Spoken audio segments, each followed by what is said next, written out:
there are good fucking people doing really good work in traumatizing, critical crisis places. But there's not enough. Even though I didn't want to go inside and be with the feelings, all I wanted to do was to eat them away, was to, watch them away, to distract myself from it. So how am I doing? I'm fine, and it's also awful. It's because I'm just picking myself back up.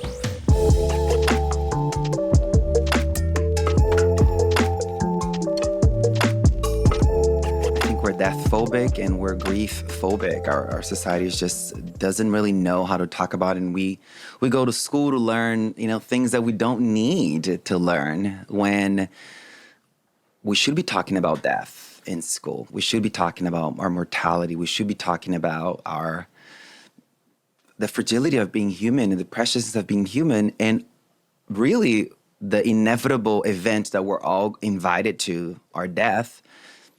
Preparation for that. So many people die with so many loose ends. Like, there's so many things that people who are even, older are not even preparing.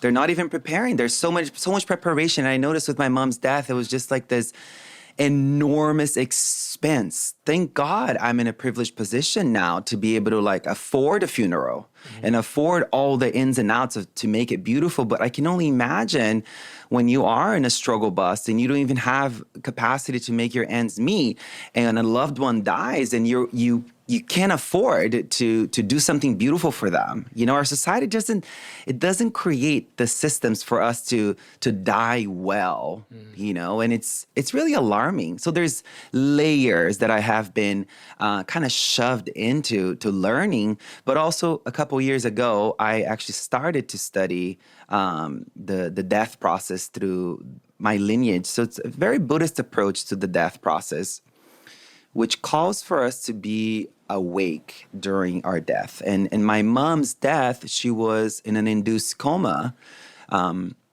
which is a hard conversation that I've had to have with my brother and my father, because with the doctor, they made that decision for her. And through the lineage, what we're asked to do is to not induce a coma so they could be awake even through the pain and the despair and the discomfort that's happening at the last few moments, so they can actually hear the prayers. Because within the lineage, if they hear a certain set of prayers just before they take their last breath, we're creating the cause and conditions for them to actually have a better rebirth. In the Judeo-Christian kind of colloquial understanding would be for them to go to heaven per se. But for us in the Buddhist lineage, we believe that after 49 days, they are reincarnated. They have another life that they will be living out and processing through the things that they didn't get to finish in this life. So I'm doing these prayers, and the nurses are really uncomfortable. Yeah, if can I just keep going on this rant here, because this is for you. Yeah, okay. Thank you. Because one of the reasons why I feel called to speak to you and other grief people in the space is because we need to normalize humanizing death and open up the space for people to do their ritual practices in that space. The body has to be ushered out of the hospital within a certain time frame. There's no time for ritual. There's no time for us to even process or be with what just happened as it's happening. We're kind of shoved from one thing to the next. The doctors and the medical system they have a checklist of things that they have to do as soon as the body is pronounced dead. And I noticed how inhumane that was for the family members, and how traumatizing that was for me to be sobbing on my knees and still having to participate and do my best effort in that ritual of passage that I had taken a vow from a lineage holder years ago, and not be able to do it comfortably because the nurses are so uncomfortable and they have a schedule. Are you freaking kidding me that there's a schedule? That was so mind-blowing to me. And that really catapulted me into doing this, training that I'm doing now, which is clinical pastoral education at Cedars-Sinai. And it's where I get to offer spiritual care for patients. No way. It just started. I just saw my first patient yesterday. Congrats. Thank you. And thank you. And what the fuck am I doing?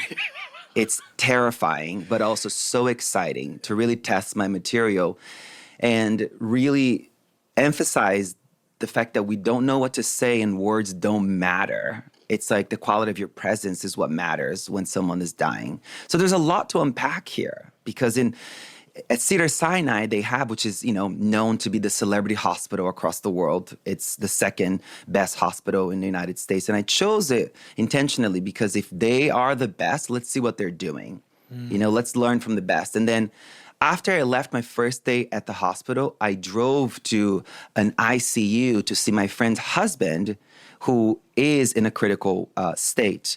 And arriving at that hospital and seeing that there's no chaplains, there's no spiritual care team, it's really alarming how privilege does create space for people to actually train an entire staff for the chaplains, the spiritual care team to be part of the medical team. It's amazing how when I'm charting the patients, my notes are within the medical team. It's mind-blowing that we have this. And thank goodness for this amazing hospital that's doing this transformative work. However, you look at vast majority of the hospitals in the United States, which is supposed to be the nation that has it all fucking together.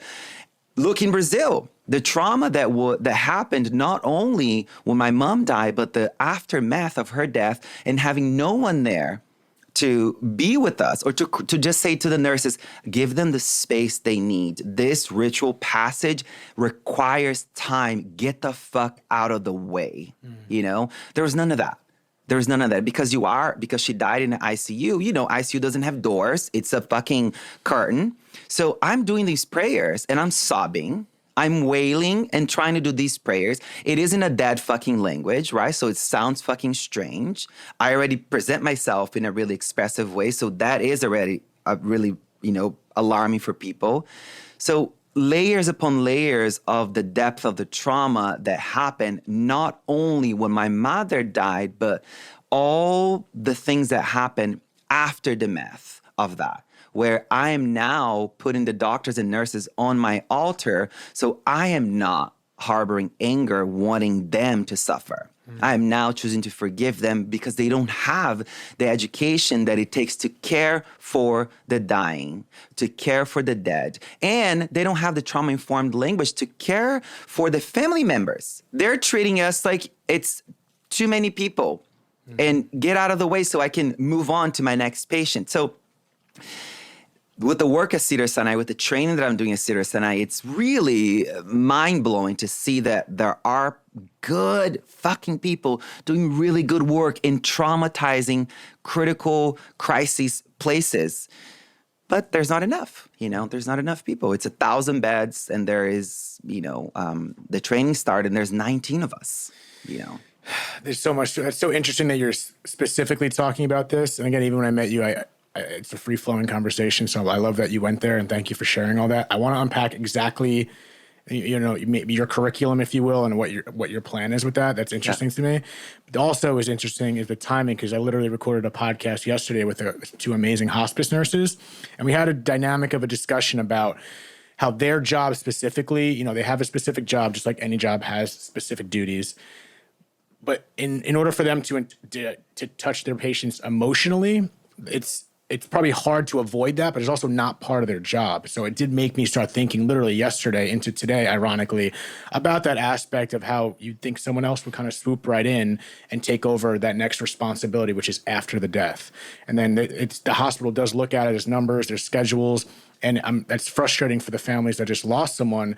But from looking at it from, two sides of the coin, the hospital does have a very rigid schedule. So to bring someone in like you or XYZ or other facets of what you're looking to accomplish is vital, because it is part of that dying process. And it's not just for the person dying, it's for the families and the people going through that process. And to have a smooth experience is so important, because if you don't have, if that is it's a traumatic experience, losing someone in general. So if you have a transition period like that, that just adds to the trauma. So it's amazing to hear that you're taking part in this. I had no idea until, 5 minutes ago. So I want to, there's a lot to unpack here. This is exciting. So you lost your mom 6 months ago. December 25th, 2022. And this is August 31st, 2023. So that's a very short period. So prior to you losing your mother, Was this on the forefront of your mind, this discussion of death and taking leaps like this? I would always speak about me wanting to live a very full life and share with my family and my community and my students about the mortality consciousness that I have, that I speak about it every single morning when I wake up. But I think we're always in a state of denial when we have a loved one that's sick and that's been sick for years. We keep trying new ways. You know, there's a part of me in my doctrine, in my lineage, that it is about living in a state of letting go, holding on to nothing because there's nothing to hold on to, period. And then there's another part of me that's my mother. It's my mother, you know. It's my mother. She was a special mom, and I can't not acknowledge that she was a special mom. She was what, you know, I think growing up you would sort of name her as smothering or helicopter mom. And that is just languaging of people who didn't have the mom that I had. My mom was a mother that was there 24/7, 365. She made her life about us. You know, she moved to America in her late 30s to work as a house cleaner, you know, to really sacrifice her body and be around very, very hard people and doing very hard things to make sure that we had a better life. She flew to another country and lived undocumented until we were all documented to make sure that we could have a good life. She made her life about us, you know, and that's really eye-opening in when I'm talking about I didn't want my mom to die. So the conversation was never like, okay, we should be coming around the table and talking about, hey, mom may die. That part of it was complete denial because of how good of a mom she was and how much she was the queen of our kingdom. She was the head of it. She was the one that we called when things were good, when things were bad. She was the one that offered us the perspective that always helped us see ourselves in the world in a new way. You know, she was always that person. So no, we didn't have any preparation. No, there was no talk about death. And in the nature of my work, it's so fulfilling to help people. So I quickly became a workaholic. And that workaholism, it's so beneficial. So it's helpful for people. And it also, you know, courses through me the neurochemistry of help, which is like the greatest high you can have is by helping someone else. So I just worked really hard and I made a bunch of money and I was able to help her go through treatments that most people don't even have access to.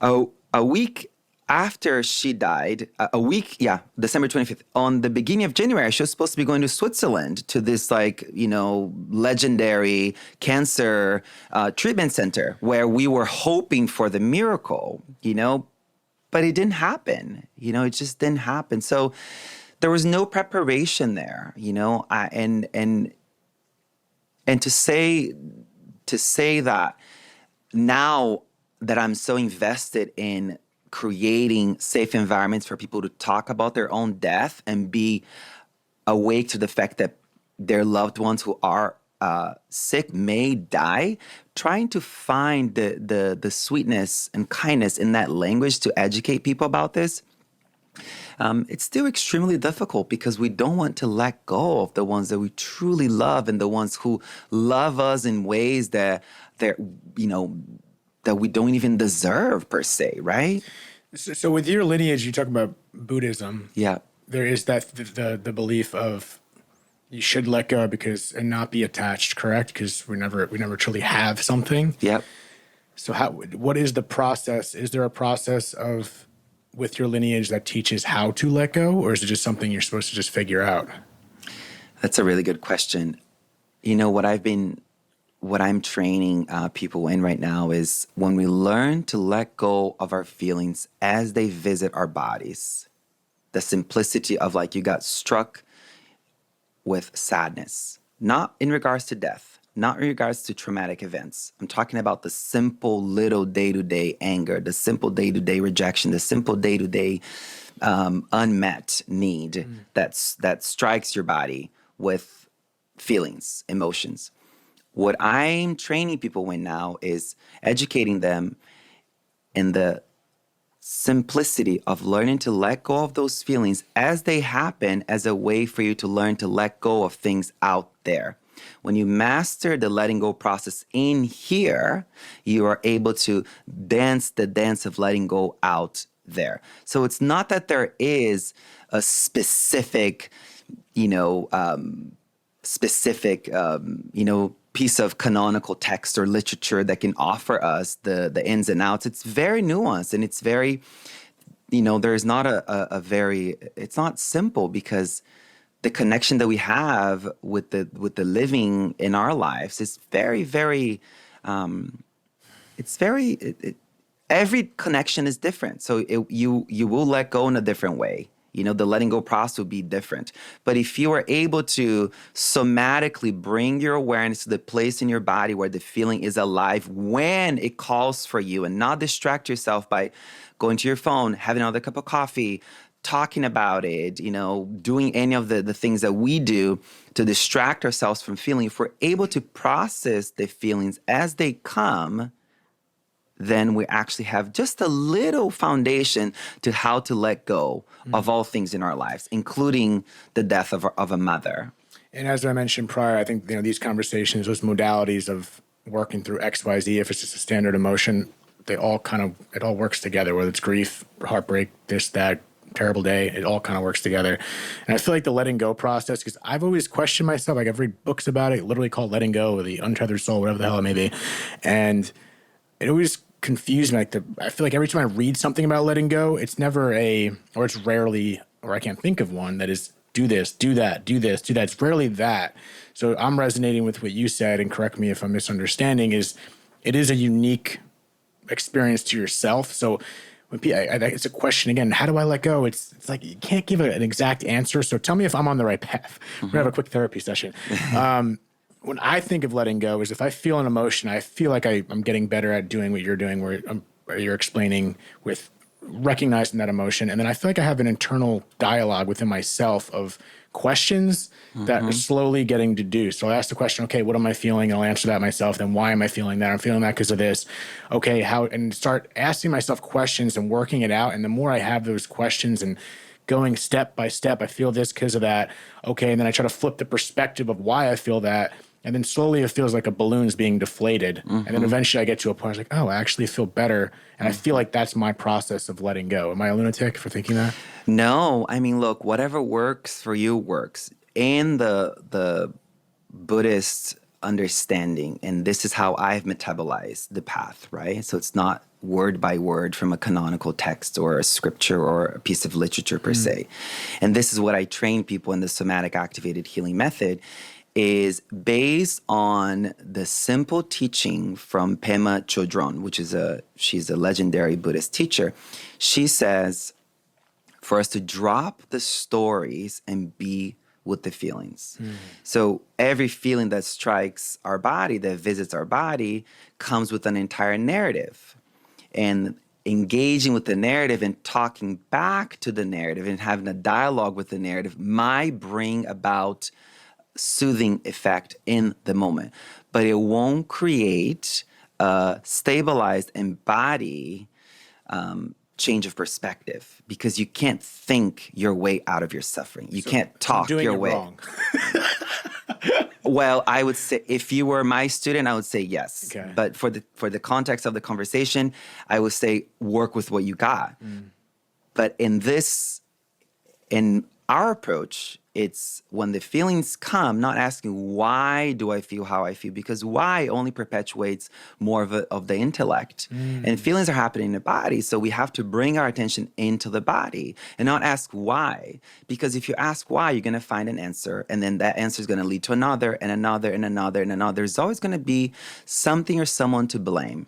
But within this somatic philosophy that I'm co-creating, metabolizing from the ancient scriptures of Buddhism, it's really never about like blaming the world for what's going on in here. Totally. It's the knowing that how I relate to the world, it's not something that someone put inside of me. Those feelings have been inside of me.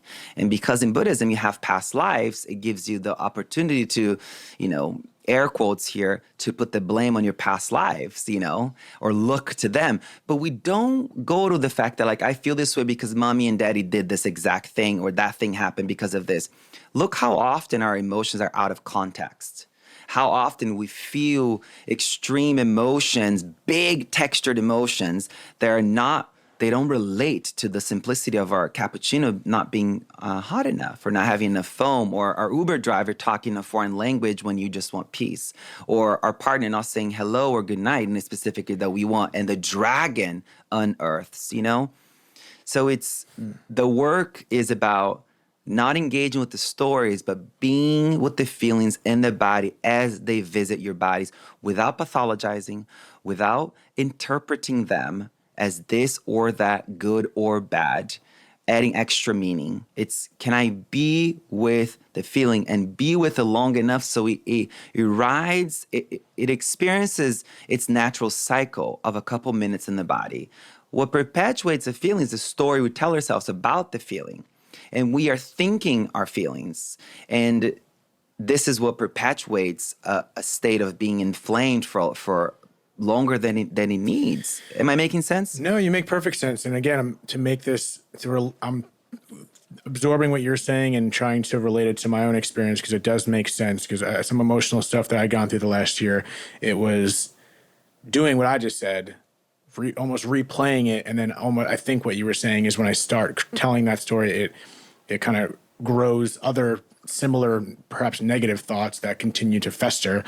But then when I found more healing, all simultaneously, I feel like I'm not one that runs away from it. It's just I try to let myself feel it. But maybe now thinking about it, I did start to feel better once I stopped having that conversation and just sat in it. Mm-hmm. And just kind of let it linger or let it be there however long it may have been. I don't know how long it was. Mm-hmm. But then I just sat in it and didn't distract myself. Didn't turn on the TV, didn't go do this or that or flip my phone. It was just literally sitting in it. Yeah. And I've always been able to say that ironically too. So I'm almost contradicting myself when it talks to grief. It's like I always say you have to allow yourself to feel. Mm-hmm. And good thing I didn't say any more about having that conversation because that makes sense to me. But again, do whatever works for you. Yeah. But that really hits home with me personally. I'm sure others are going to relate to that, but to me, in my experience, that makes a shit ton of sense. Yeah, because when we're able to feel a feeling in a present moment and we're able to notice, okay, these feelings have these memories entangled with it.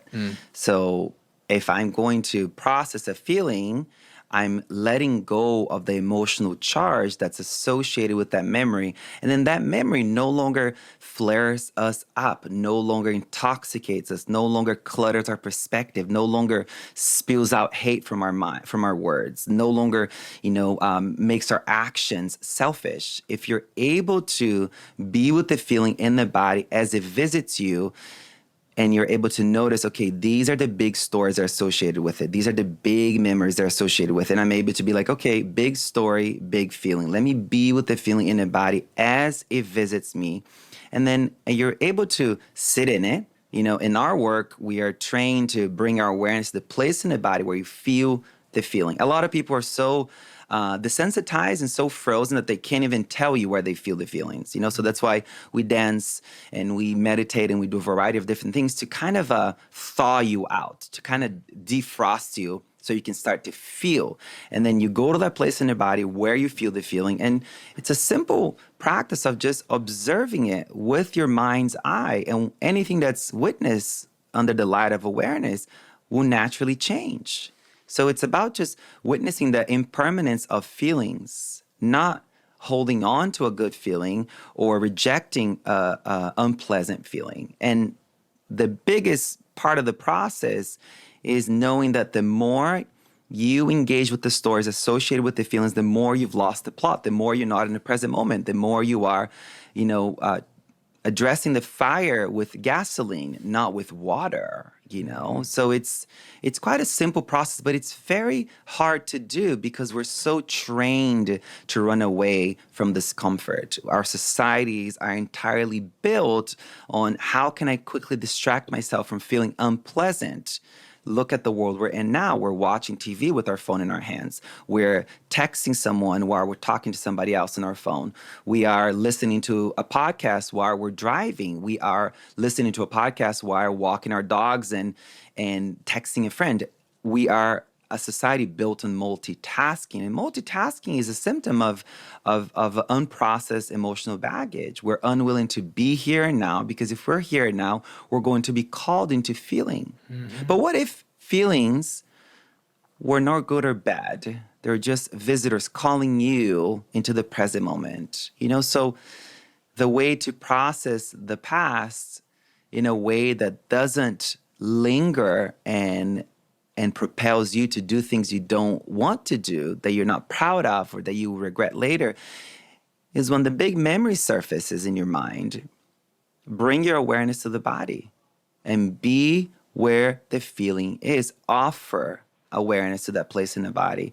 And a couple words that may be helpful to say to that feeling with your inner dialogue, with your inner vocabulary, with your inner words is, hello, friend. Welcome. Thank you for visiting me. And you may even go as far as saying, I love you. This is what's helped me tremendously to navigate the waves of the disorienting grief that I'm in. How can I still teach and show up on all the things that I have, you know? While you're grieving. While I'm in despair, you know? It's welcoming it in some sense. 100%. It's welcoming. I mean, I hear that. It's suffering. It's suffering. Life is suffering, and in the suffering, you learn. It's when you're supposed to grow. You're growing in the discomfort. Yeah. It's much easier said than done because when you're in the shit, you just want to get out of the shit. Yeah. But in order to get out of the shit, you got to be in the shit. I don't know if that makes sense, but that's just It makes complete sense, honey. You know, I should have started the episode like this, but we got right into it, which I love. In case you're tapping into a new audience right now, I know we're going backwards now, and I think people got a great understanding of who you are. And I want to go back again to the work you're doing in the hospital. Yeah. To segue to that work in the hospital, explain your work a little more thoroughly. I know we kind of got into it, but for people that aren't familiar with you, tell them right now about yourself a little bit and the work you currently do. So the work that I do, I don't even know how to put into words, really. It's a variety of different things, you know. I actually, now one of the titles is filmmaker. And we can even say award-winning filmmaker because the little short film I did about grief, Touching the Ungrieved Grief, just won 2 awards. And we are premiering it at the LA Film Festival, which is so insane that I just made that as a somatic process, you know, as a somatic way of touching the parts of the grief that I was unwilling to look at. And we created this somatic art film for me to process, but now everyone that watches it is having these transformative experiences, you know, and it's only 8 minutes.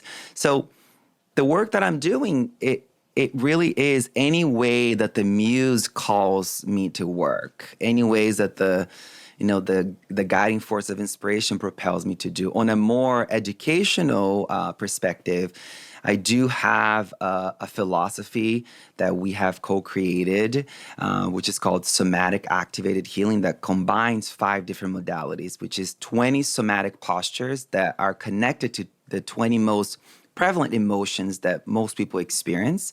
And each of these emotions have a specific somatic postures that we have created.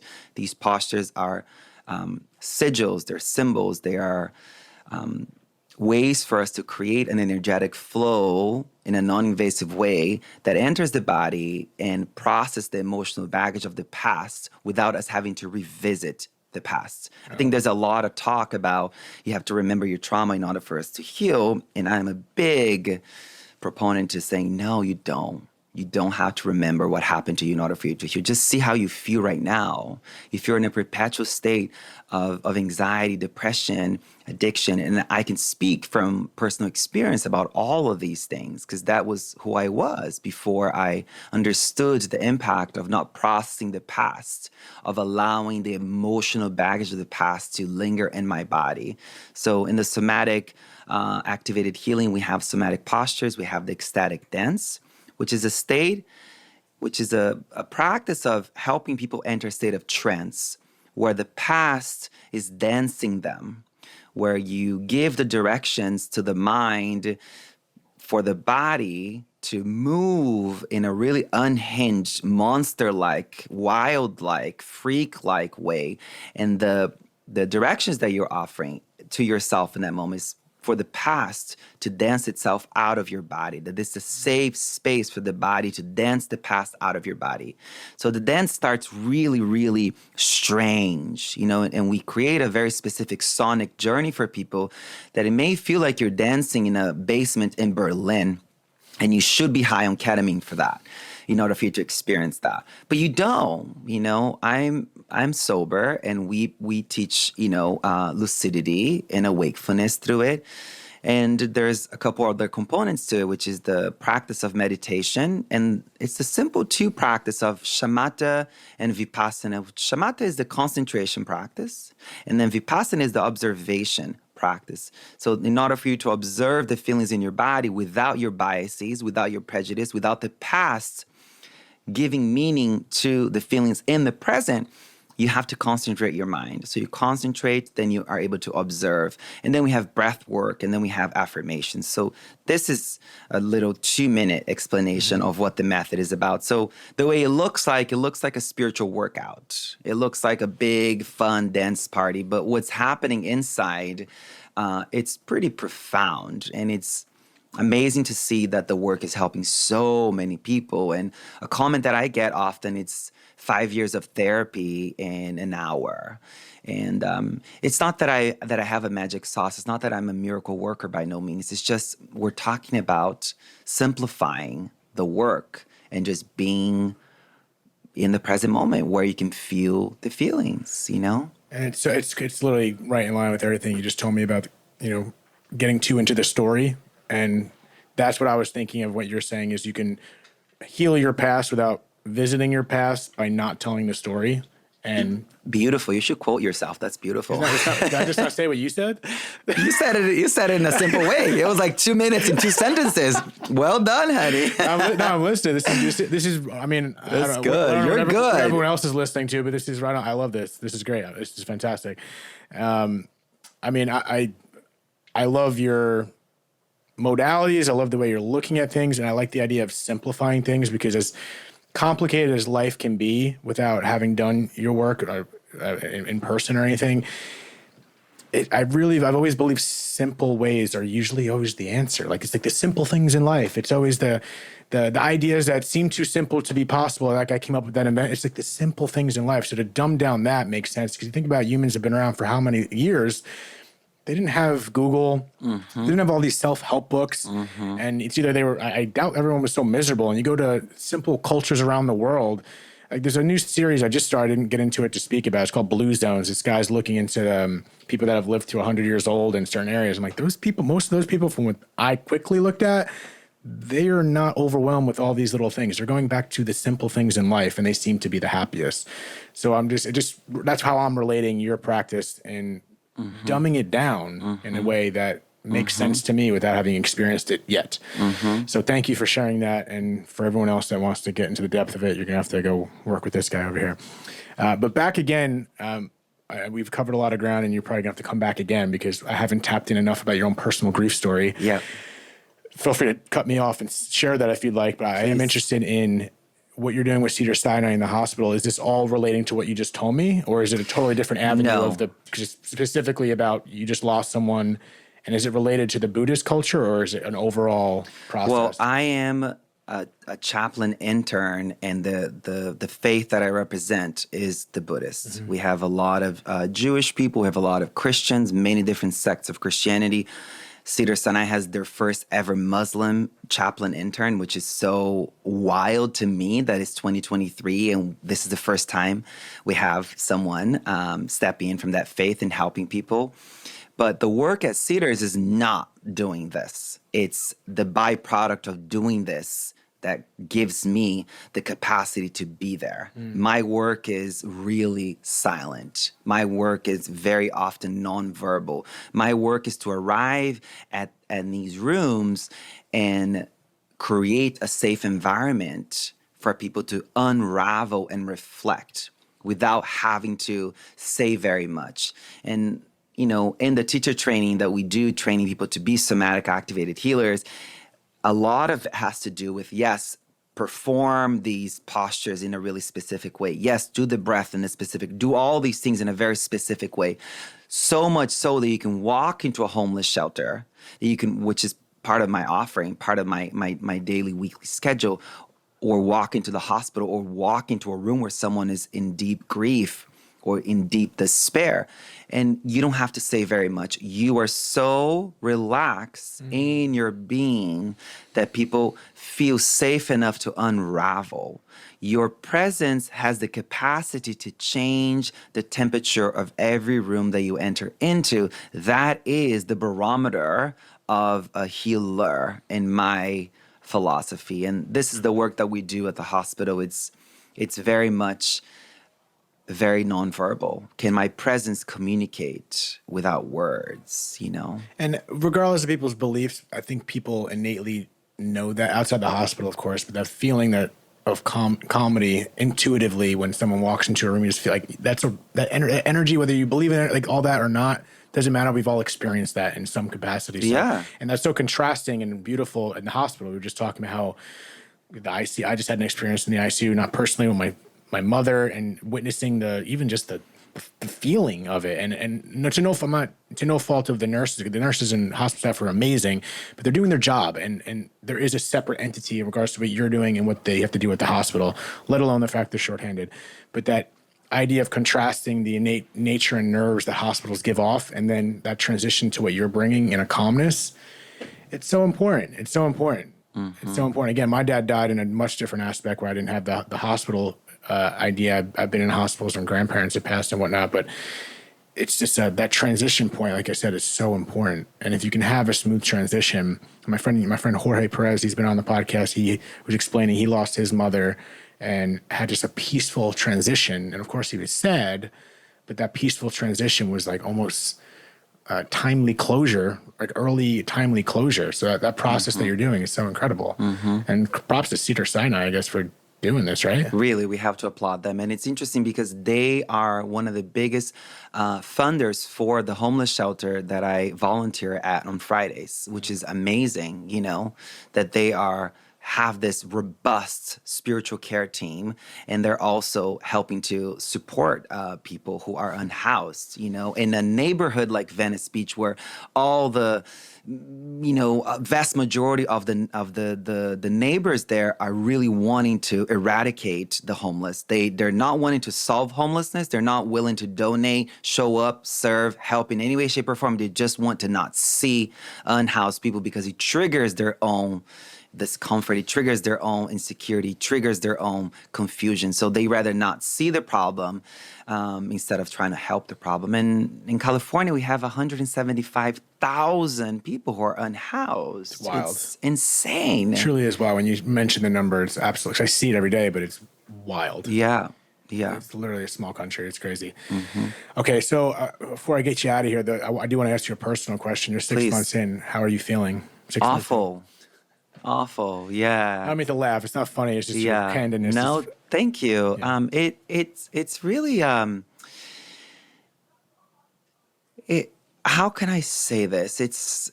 How am I doing? I'm okay because I'm stable and I'm coherent and I have energy to come here, and to do things and show up. But I'm not. It just sucks, in all the ways possible. Like I said earlier on, it's like I feel like I lost a part of me. I feel like I don't have both legs to walk. I feel like and trying to make sense of it. And one big piece of the puzzle, it's people's uneducated attempt to be kind, where they say thoughts and prayers. Shut the fuck up with your thoughts and prayers. Like, come on, like, I don't know if we can curse here. Oops. We're 40 minutes in. I Okay. think between you and me, we dropped 25 F-bombs. So Okay, it's good. all good, people. But I think there is, to say the very least, it's like we have to, what I'm learning is how unwell I have been feeling through the grief. I just want to name this so people can feel validated in their experience. The first 3 months after my mother died, I didn't really have short-term memory. The trauma was so intense that I really would forget what I had for breakfast an hour later. I forgot people's names that I just met. There was so much damage that had happened in my body from having been so chronically stressed that it's taking me a long time. It's taking me, months to be able to unravel that. And I felt so inflamed that I couldn't really like get up. Going a walk, it felt like the hardest thing. My balance was off. Standing up felt like my body was like tilted, and all the old habits wanted to creep back in, and it was a real discipline to stay sober, a real discipline to stay accountable, to showing up every day to the mat, even though I didn't want to sit, even though I didn't want to go inside and be with the feelings. All I wanted to do was to eat them away, was to, watch them away, to distract myself from it. So how am I doing? I'm fine, and it's also awful. It's because I'm just picking myself back up. The layers of how disorienting this year has been. It's insane. Yeah. This is not advice because I don't know what the hell I'm talking about, but you got to give yourself grace. It's been, in general, no matter how the time period is, everyone handles it differently. Even with you with so much knowledge on the process, like someone like you knows what to do, in my opinion, but then you have no idea what to do at the same time, because once you get punched by Mike Tyson, it's a whole different ballgame than thinking about getting in the ring with him. So that's an incredible lesson in itself. I feel like I'm equipped for a lot of things mentally. I feel like I've experienced some things, but then when it happens, totally different. I can give advice to a friend that's going, like, did this, but when you're in it, Yep. totally different game. And I want to ask, because you mentioned it earlier, how you've been able to continue working and this or that. Is there any correlation between your work and not allowing yourself to process it? Are you almost staying too busy during all this, or you feel like you're going through that okay? Thank you for asking that, and I just want to also name something. I feel like I had like been practicing and preparing for that moment, but nothing could have prepared me for that. And I had a lot of confusion, so much confusion, and the confusion would lead to like disassociation, would lead to derealization, depersonalization. And thank God I have a great therapist who wasn't pathologizing me, was holding space for me to feel like my life wasn't real, feel like I wasn't real, feel like life was really dreamlike. If you have experienced depersonalization and derealization and your disassociation is very alive, it can feel like you are living inside of a glass and you're watching life, and you're here, but you're so disconnected to life. So I just want to name all these things. This is really, as I was driving here, if there's one thing I wanted to say, I'm glad you asked about the work and about the process of being with the feelings. But what I just shared right now is really all I wanted to say. It's that I have felt awful, and all the things that I named are just some of the things that have come up for me. And how am I able to do it? I live by paradox. And I think that's something that we have to adopt as a society, which means what? I can be grieving and I can still be inspired. I can be grieving and I can still be creative. I don't allow one experience to dictate the entirety of this complex being that I am.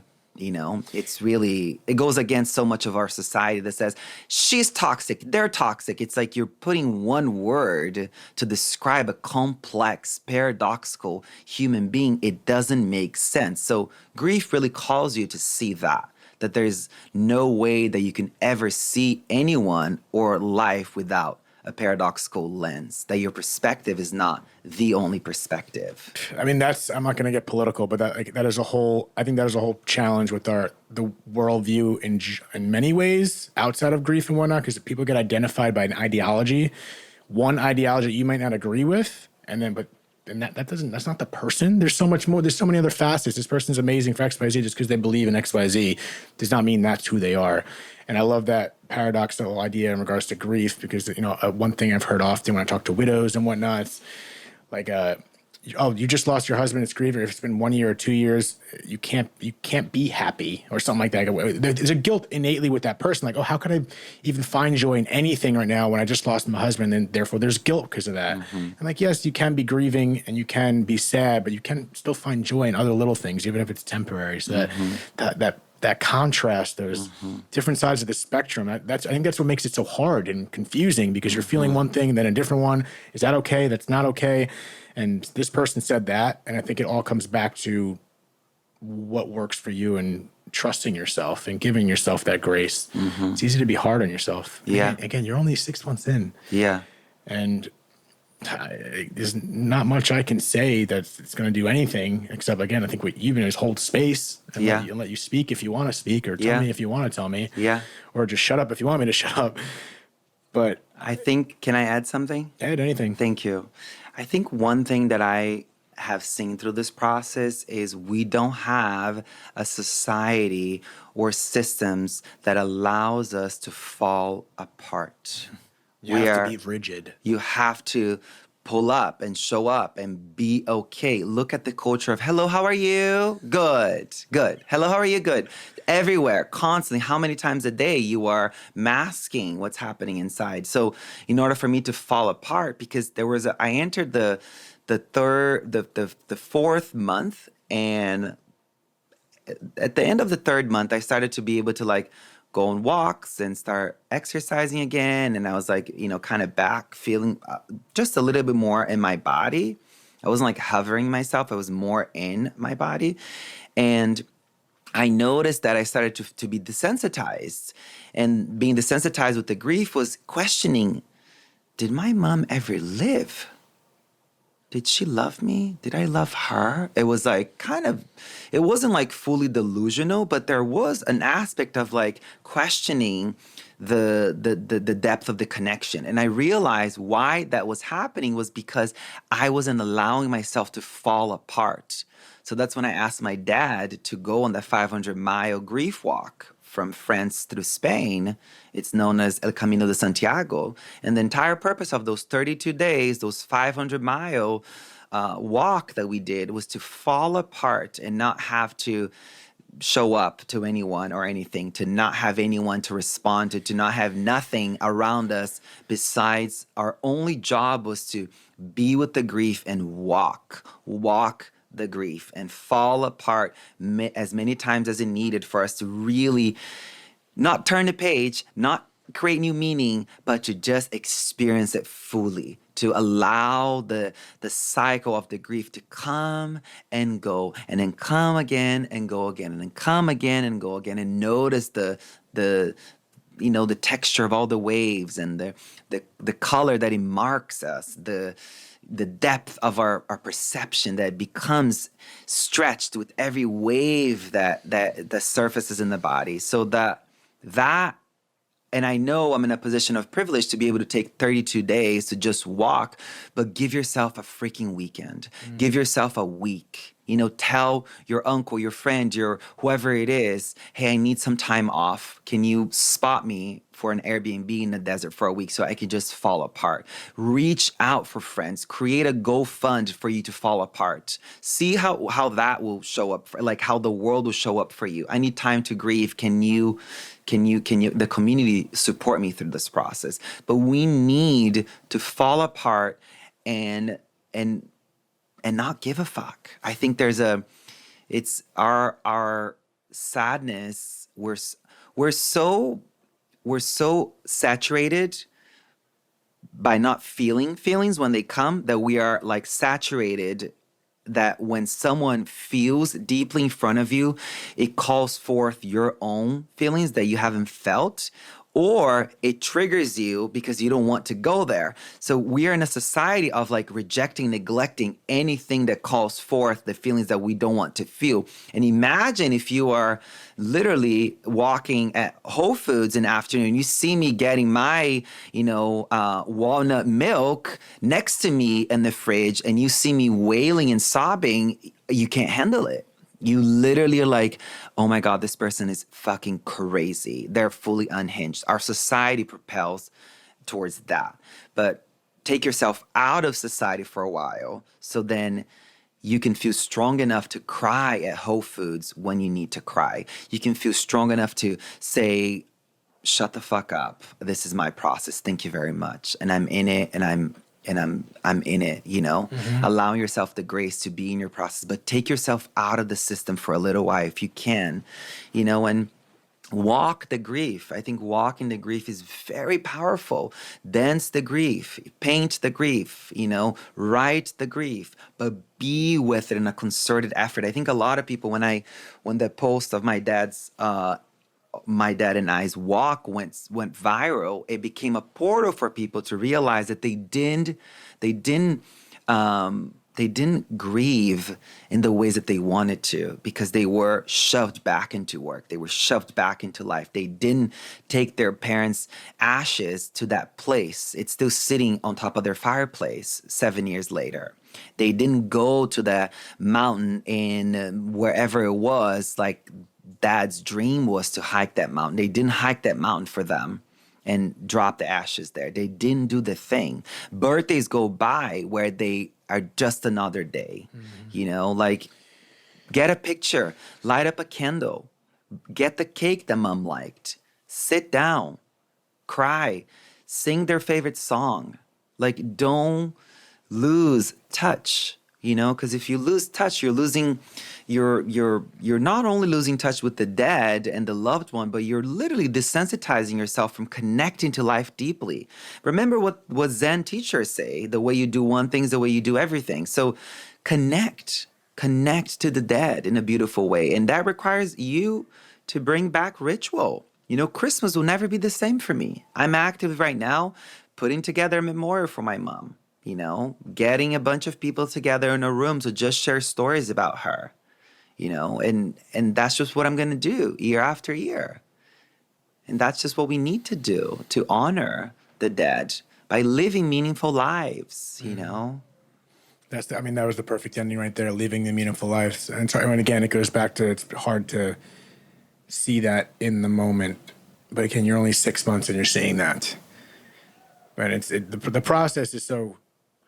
Again, it goes back to it seems so complicated because I think it's more individual than complicated. But I think, again, if you could just simplify the process by just acknowledging how you feel and sitting in that. But then you mentioned also earlier, it's everyone has different resources. So it's hard to just stop life for a lot of people and not take that moment to separate yourself from the system, because some people don't have the means to do that. They have no choice but to go back to work, even if work gave them off, kind of thing. It's another whole other level to this shit. Yeah. Unfortunately, the systems of oppression are very alive, and it's keeping us discombobulated, Discombobulated, man. That's a nice way to say it, though. I'm not trying to really get. A lot of my work, people put me in a category of spirituality, but it's essentially in social justice. This is really where we really get to talk about the real shit. It's dismantling these systems that don't allow us to be humans. They move us to perform outside of the cycles of nature, which we are nature. We're not meant to produce. We're not meant to be in harvest season 365, 24/7. And when you experience a natural process of death, which all of us will, and we don't have time to just be with it, it really is alarming, I wish I had a farm to just say, hey, someone died, come fall apart here. come take time to just fall apart. You're safe to fall apart here. So, maybe the dead talks will create a fall apart farm at some point, you know? Place to go. Yeah, a place to go to just fall apart safely, to just be, with the grief. You got to fall apart to put yourself together. Say it, honey. Yeah. Yeah. That's the mic drop right there. Jesus. This is my dad. Sorry, I've been holding this. I always keep it next to my dad's little bag. He had a kid, so I just like keep it in the room. Beautiful. Anyway, that's me. Thank you. I feel like I'm just saying this. I don't know. We could talk off the mic. Maybe you didn't like this experience, but I feel like I would love to have you back at some point and even cover much more, because again, you're so early in the process. There's nothing I can do but just continue wishing you a healing journey. If there's anything ever I can do for you, whatever that may be, you got to tell me what you want. I don't want to assume what you want. I'll be there for you. And hopefully this community and what you're doing is of some service to you in your healing journey, because I know what you said is going to help other people. And maybe that's part of your journey in itself.